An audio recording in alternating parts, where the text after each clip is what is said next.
My twin sister, while sitting 20 feet away from me, sent me a PM to my account about how I should delete myself. My mom smirked when I cried.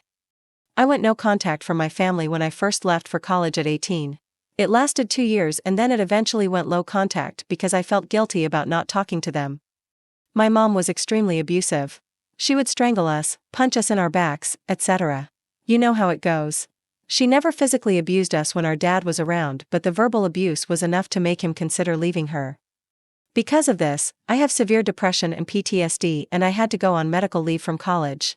My mom begged me to come home for around 2 months before I gave in. I missed having a family and I am so stupid for being weak and giving in. Since I've been back, my mom has been doing weird things. She'll want me to get drunk with her, but I really can't drink alcohol because I'm on Celexa.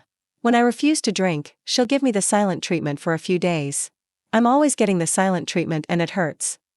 Today my mom asked me if I wanted to just live here and not go back to school. That made no sense. Why would I want to not complete my education? Also, I don't like the constant silent treatments, so I don't like being here. I told her that I'd rather go back to school. She started yelling about how I can just go to the community college here. She started crying about how I didn't love her and my dad told her to stop being dramatic. My sister came in and asked what happened. When my mom told her, she didn't say anything and just went on her laptop. My twin sister is beyond crazy. She once stalked a man for 6 months because the guy told her that she didn't know what she was talking about and should shut up. She found this guy's identity from a few Reddit comments and started physically mailing him things with death threats. She signed his Reddit username to everything. If I knew she had done this, I wouldn't have come here. My sister then sent me a private message on Reddit that said, "You dumb B-word. I hate you so much. You're a piece of trash and I'm glad you were SA'd. No one loves you and no one ever will, and how effing dare you make my mom upset. She has been kind to you and all she wanted was for you to stay here. You're never going to be anything and I know you've been feeling like deleting yourself, so why not stop feeling that way and just go do it? No one will care. Your boyfriend broke up with you last year and I think that just goes to show that no one cares about you. I hope you get SA'd again, but I should stop talking before you call the cops on me like you used to do to mom when we were kids. There's so much I'd love to say to you, but I don't want you to go snitching and I don't want to be a bully." As soon as I saw that, I started crying and I told my dad. He said my sister was out of line, but he can't discipline her, and if that's how she feels, she is entitled to feel that way. My mom came in and saw me crying and started laughing uncontrollably. I asked my sister why she would do something like when I have only been nice to her. I sent her like $400 a month when I was in school because my parents are poor. I deleted my account immediately and my sister said that she found my account because she put a tracker on my laptop. My dad only said that it wasn't nice. I have no idea how to cope with this. My cousin said that I can move in with them next month when they get back in the country, but that's such a long time away. Update 1. My hands are shaking, but I am on the way to a DV shelter. I am very afraid. The family who was going to take me in said that my mom asked them not get involved and they don't want to make her mad.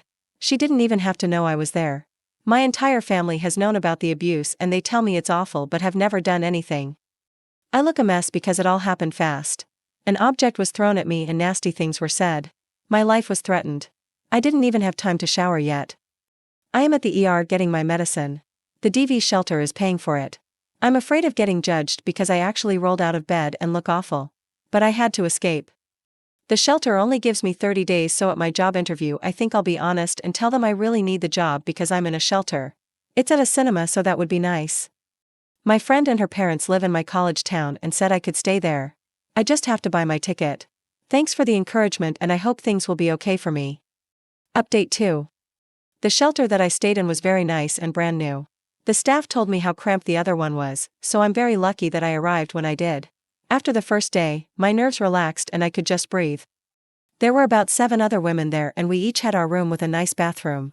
I was the youngest there and the other women gave me advice about life and they even did my makeup for interviews. We each took turns cooking and we developed a nice rapport.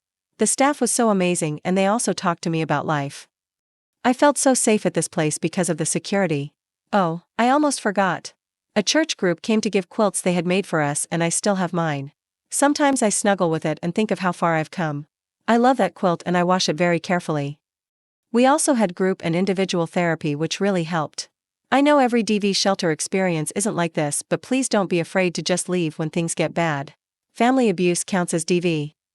I was able to find a job that paid more than the movie theater offered, and I told them that I didn't plan on going back to school in the future. Yes, it was a lie, but there was no way I could afford rent by working at a movie theater. I decided to look for my own place instead of just staying with the friend that offered because I needed stability, and if things got bad, I didn't really have a support net and would have to start over. I had no reason to think things would go bad, but after leaving such a bad situation, I guess nothing felt secure for me. I rented a room and my roommate was never home because he was a truck driver. I didn't feel very comfortable staying with an older man I didn't know, but I had very few options. He was very nice, and because our schedules never aligned, we left each other goodbye notes since we couldn't do it in person. I still have his note.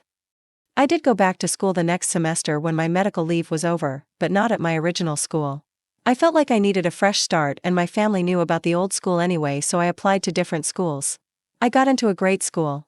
I told my story, of everything I had survived, in the essay. When my sister told me that I wasn't going to be anything, she was wrong. I graduated this year and I have stability that I've never known before. Although I'm a few years older than I wanted to be when I graduated, I realized that sort of thing doesn't even matter, and the medical leave was beneficial. I just got engaged to a lovely man with a lovely family. They always tell me they're my family, and I'm so close with my future mother-in-law. I had food poisoning for the first time a few days ago, and my fiancé left the house at 2 a.m. to get Pedialyte just to make sure I was hydrated. And when I felt like I was never leaving the bathroom, he told me was going to make lentil soup for me. I didn't have to ask or even say anything. When I was kid and vomiting blood, my mom told me to go back to sleep. It feels nice to be treated this way, and sometimes I catch myself saying, "You don't have to," when he tries to do something nice to me. Anyway, he has 6 siblings and they're like the siblings I never had.